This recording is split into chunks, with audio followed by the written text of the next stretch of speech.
Everyone, welcome to our Sayali fashion designer channel आणि मी आहे सायली। तर मी तुम्हा सर्वांचं आपल्या आजच्या नवीन अशा छानशा व्हिडिओमध्ये मनापासून स्वागत करते।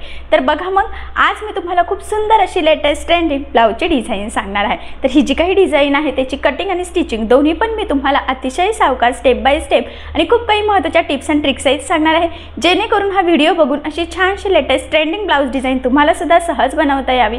त्याचबरोबर ह्या डिझाईनची पद्धत इतकी सोपी आहे की बाय चान्स जरी तुम्ही कोणी नवीन शिकत असाल तरी सुद्धा तुम्हाला हा व्हिडिओ बघून अशी छानशी डिझाईन सहजच बनवता येईल। ठीक आहे, चला तर मग आता वेळ न घालवता आपण आपल्या आजच्या छानशा व्हिडिओला सुरुवात करूयात। आणि हा व्हिडिओ तुम्ही स्किप न करता पूर्ण नक्की बघा, जेणेकरून तुम्हाला हा व्हिडिओ बघून अशी छानशी ब्लाउज डिझाईन बनवणं खूपच सोपं जाईल। तर हे बघा, इथे तुम्ही बघू शकतात की हा आहे छान असा प्रिंटेड ब्लाउज, वर्क सुद्धा मटक्या टाइप आहे। आणि आता सगळ्यात आधी आपण इथे बॅक पार्ट इथे कटिंग करून घेऊया। तर डबल फोल्ड अस्तर घेतलेला आहे, खालच्या साईडला एक स्ट्रेट लाईन ड्रॉ करायची म्हणजे कटिंग तिरकी जायला नको। त्यानंतर ब्लाउजची उंची टाकायची आहे बंद बाजूच्या साईडने। तर इथे ब्लाउजची उंची आहे 12, 1 इंच मार्जिन असं टोटल 13 इंचाला मार्किंग केली।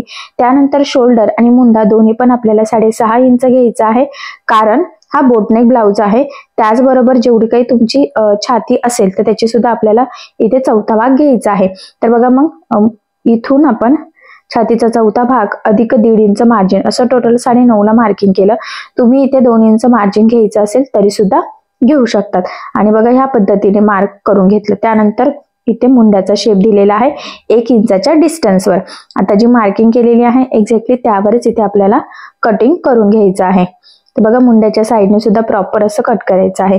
तुम्ही सुद्धा सेम याच पद्धतीने कटिंग करायचं आहे, फक्त तुमची साईज उंची वगैरे वेगवेगळी असेल तर त्या पद्धतीने मार्क करायचं। ठीक आहे, आता बघा जो काही आपण अस्तरचा बॅक पार्ट इथे कट केलेला आहे तर तो ठेवून आपण मेन फॅब्रिक म्हणजे ब्लाउज पीसचा बॅक पार्ट कट करूयात। तर सगळ्या साईडने एक्स्ट्राचं मार्जिन ठेवून आपण इथे कट करूयात बघा ह्या पद्धतीने। तसं बघायला गेलं तर ब्लाउज पीस खूप सुंदर ब्रॉकेट टाइप आहे, मटका छान असे त्याच्यावर डिझाईन सुद्धा आहे। आता बघा याची जी काही आपल्याला गळा रुंदी आहे तर ती इथे 3.5 घ्यायची आहे आणि या पद्धतीने बॉक्स ड्रॉ केला। त्यानंतर खालचा शेप आपल्याला ड्रॉ करायचा आहे, तर तो 7 वर घेतलेला आहे आपण। वरचा गोल शेप दिला बघा आणि खाली या पद्धतीने आकार ड्रॉ करून घेतलेला आहे। आता ही गळ्याची जी काही मार्किंग आहे तर ती आपल्याला इथे कॅनव्हास पेपरवर करून घ्यायची आहे। तर तिथे सुद्धा बघा गळ्याची लांबी रुंदी डायरेक्ट मी मार्क केलं आणि खाली 7 इंच घेतलेला आहे बघा। आणि बघा जसं बॅक पार्टवर मार्क केलं सेम त्याच पद्धतीने मार्क केले। आता 1 इंच एक्स्ट्राचं मार्जिन ठेवून आपण इथे कॅनव्हास पेपर सुद्धा कटिंग करून घेतलेला आहे। आता आपल्याला कॅनव्हास पेपर लावून हा गळा रेडी करायचा आहे। त्यासाठी सगळ्यात आधी बघा ब्लाउज पीसचा कपडा सरळ ठेवला, त्यानंतर त्यावर अस्तरचा बॅक पार्ट ठेवलेला आहे आणि त्यावर आता आपल्याला हा कॅनव्हास पेपर ठेवायचा आहे। तर दोन्हींचा सेंटर मॅच करायचा। इथे एक पिन लावून घेऊयात आपण, म्हणजे ते स्टिच करताना हलायला नको यासाठी। आणि आता आपण जी काही मार्किंग केलेली आहे ना एक्झॅक्टली त्यावरच इथे आपल्याला टीप टाकून घ्यायची आहे। टीप टाकताना अतिशय काळजीपूर्वक टाकायची आहे, कारण की आता आपली जशी टीप येणार तसाच आपला शेप येणार आहे। तर हा खालचा जो काही शेप आहे तर हा तुम्ही अजून ब्रॉड घेऊ शकतात किंवा यापेक्षा कमी सुद्धा घेऊ शकतात, तर ते तुमच्यावर डिपेंड आहे। आणि बघा ह्या पद्धतीने मग बरोबर आपण इथे सगळ्या साईडनी व्यवस्थित मार्क करून घेतलेला आहे। त्यानंतर लगेचच आता कमरेच्या साईडला साधारणतः अर्धा इंच एवढं मार्जिन ठेवून आपण इथे टीप टाकून घेऊयात। थोडंफार जे एक्स्ट्राचं असेल मेन फॅब्रिक तर ते इथे आपल्याला कट करायचं आहे। त्यानंतर गळ्याच्या मध्ये सुद्धा आपल्याला जे काही एक्स्ट्राचं आहे कॅनव्हास पेपर मेन फॅब्रिक असतं हे सगळंच इथे आपल्याला कट करून घ्यायचं आहे। आता बघा हे कटिंग केल्यानंतर गळ्याला द्यायचे आहे आपल्याला इथे छोटे छोटे कट्स, जेणेकरून ज्यावेळेस आपण हा बॅक पार्ट सरळ करू तर तो प्रॉपर फिनिशिंग सहित रेडी व्हावा, त्यासाठी ही स्टेप खूपच इम्पॉर्टंट आहे। तर बघा मग इथे कट्स मारून झालेले आहे आणि आता आपण हा बॅक पार्ट ह्या पद्धतीने इथे सरळ करून घेऊयात। तर लक्षात राहू द्या सरळ करताना कानेकोपरे व्यवस्थित बाहेर काढायचे आहे। तर इथे मी स्क्रू ड्रायव्हरचा यूज केलेला आहे आणि अलगद अलगद प्रेस करायचा आहे। खूप जोरात जर प्रेस केला तर ते फाटण्याचे चान्सेस असतात, तर तेवढी काळजी घ्यायची आहे। आणि आता सगळ्यात आधी गळ्याच्या साईडला द्यायची आहे आपल्याला दाबटीप।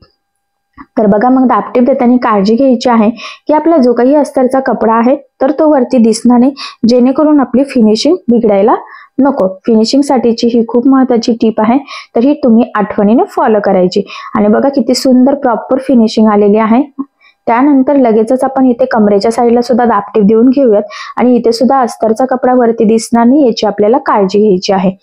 आणि मग त्यानंतर अस्तर आणि मेन फॅब्रिक बघा एकमेकाला जेवढं शक्य आहे तेवढं कमीत कमी मार्जिन पकडत इथे जोडून घ्यायचं आहे. हे जोडताना कुठेही गोळा होणार नाही, फुगा येणार नाही, तिरकं जाणार नाही याची सुद्धा आपल्याला काळजी घ्यायची. आणि जोडून झाल्यानंतर एक्स्ट्राचं मेन फॅब्रिक आपण इथे कटिंग करून घेऊयात, जेणेकरून परफेक्ट मापाचा बॅक पार्ट आपला इथे रेडी होईल. कारण तुम्हाला सगळ्यांना माहित आहे अस्तरवर आपण परफेक्ट कटिंग करतो आणि ब्लाउज पीसचा कपडा आपण एक्स्ट्राचं मार्जिन ठेवून कटिंग करतो. तर फायनली आपला एवढा पार्ट प्रॉपर फिनिशिंग सहित रेडी झाला. त्यानंतर बघा आपल्याला इथे चपटी पट्टी तयार करून घ्यायची आहे. तर चपटी पट्टी आणि नॉट सुद्धा तयार करायचं आहे. तर बघा मग मी इथे जेवढी बारीक आपल्याला नॉट हवी आहे त्यानुसार तेवढं मार्जिन ठेवत इथे टीप टाकली. त्यानंतर बघा इथे स्क्रूड्रायव्हर किंवा सुईच्या सहाय्याने आपण हे इथे सरळ करून घेऊयात. म्हणजे तुम्हाला ज्यांनी इझी वाटेल त्यानुसार तुम्ही करू शकतात.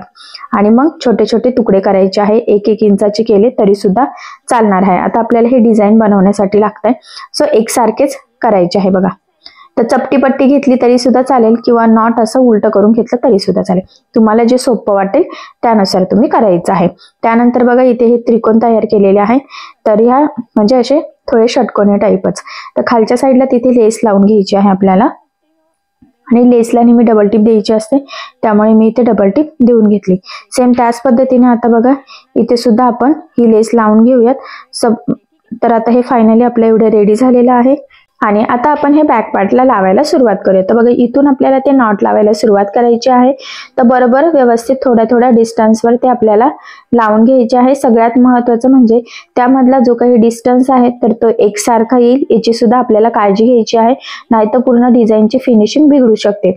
सो त्यामुळे अतिशय व्यवस्थित सावकाश काळजीपूर्वक आपल्याला हे नॉट इथे लावून घ्यायचे. शक्यतो सेंटर पासून एका साईडला मोजून घ्यायचे, म्हणजे बरोबर त्याच लेवलमध्ये दुसऱ्या साईडला सुद्धा लावता येतील आणि आपली डिझाईन छान प्रॉपर फिनिशिंग सहित रेडी सुद्धा होईल.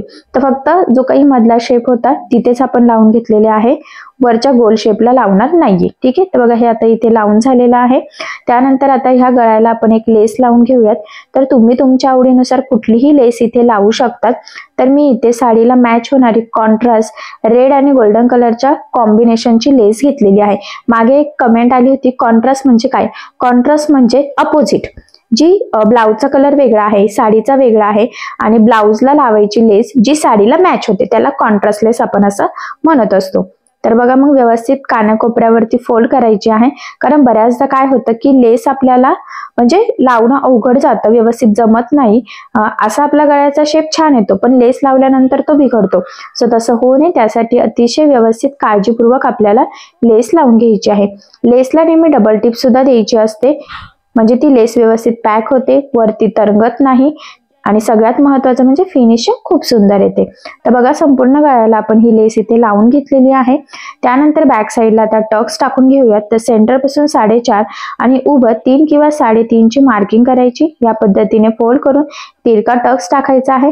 टक्सला नेहमी डबल टिप द्यायची. तर एवढंच नाही तर स्टार्टिंगला एंडिंगला व्यवस्थित लॉक सुद्धा करून घ्यायचं. तर प्रॉपर टक्स टाकून झाले. त्यानंतर गोल्डन कलरची रेडीमेड नॉट घेतलेली आहे आणि ती आता आपल्याला यामध्ये ओवून घ्यायची आहे. तर इथून आपण असं सुरुवात केलेली आहे आणि एकाडे एक सोडून आपण ती ओवून घेतली. बघा तर ती वरती नेऊन सोडायची आहे, म्हणजे ही डिझाईन थोडी वेगळ्या पद्धतीने आहे. खालून स्टार्ट केलेला आहे आणि ती वरती आपण बांधणार आहोत. बऱ्याचदा आपण वरून स्टार्ट करतो आणि खाली बांधतो. तर ही डिझाईन मी म्हटल्याप्रमाणे थोडी युनिक आणि वेगळ्या पॅटर्नची आहे. आता जे काही लटकन साठी बनवले होते त्रिकोण तर ते आपण ह्या नॉटला इथे लावून घेऊयात.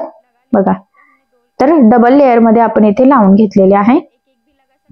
ठीक आहे. डिस्टन्स सेम ठेवायचा आहे फक्त आपल्याला. हे बघा आणि सिंपल त्रिकोणी असे लटकन आपण इथे बनवून घेतलेले आहे. आणि फायनली आपली ही बोटनेक मधली खूप सुंदर अशी लेटेस्ट ट्रेंडिंग ब्लाउजची डिझाईन फायनली रेडी झालेली आहे. तर बघा मग सध्या बोटनेक मध्ये अशा डिझाईनचं सुद्धा खूप ट्रेंड चालू आहे. मधला शेप सुद्धा खूप छान आहे आणि सगळ्यात महत्त्वाचं म्हणजे मी तुम्हाला अगदी सोप्या पद्धतीने सांगण्याचा प्रयत्न सुद्धा केलेला आहे. आणि नक्कीच या छानशा ब्लाउज डिझाईनमुळे तुमच्या साडीला आणि ब्लाउजला खूप सुंदर असं लुक येईल. सो अशी छानशी लेटेस्ट ट्रेंडिंग बोटनेकची ब्लाउज डिझाईन तुम्ही सुद्धा नक्की बनवून बघा. थोडीशी वेगळ्या पद्धतीची युनिक टाईपची आहे, सो नक्की ट्राय करा. ठीक आहे.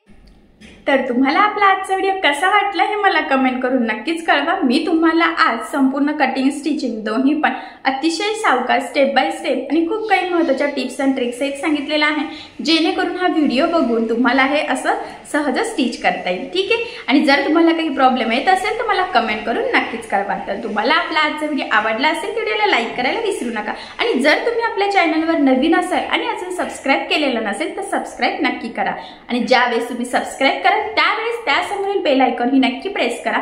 त्यामुळे काय होईल, जेव्हा मी नवीन व्हिडिओज टाकेन त्याचं नोटिफिकेशन तुम्हाला तुमच्या मोबाईलवर येईल। जेणेकरून जर तुम्ही सबस्क्राइब केलेलं असेल तर तो नवीन टाकलेला व्हिडिओ तुम्हाला लगेच मिळेल, तुम्हाला तो खूप शोधावा सुद्धा लागणार नाही। ठीक आहे, चला मग आता आपण आपला आजचा व्हिडिओ इथेच थांबूयात आणि भेटूया पुन्हा नवीन अशा छानशा व्हिडिओमध्ये। तोपर्यंत टेक केअर, काळजी घ्या, आणि आपला आजचा व्हिडिओ शेवटपर्यंत पूर्ण बघितल्याबद्दल thank you so much. Bye bye.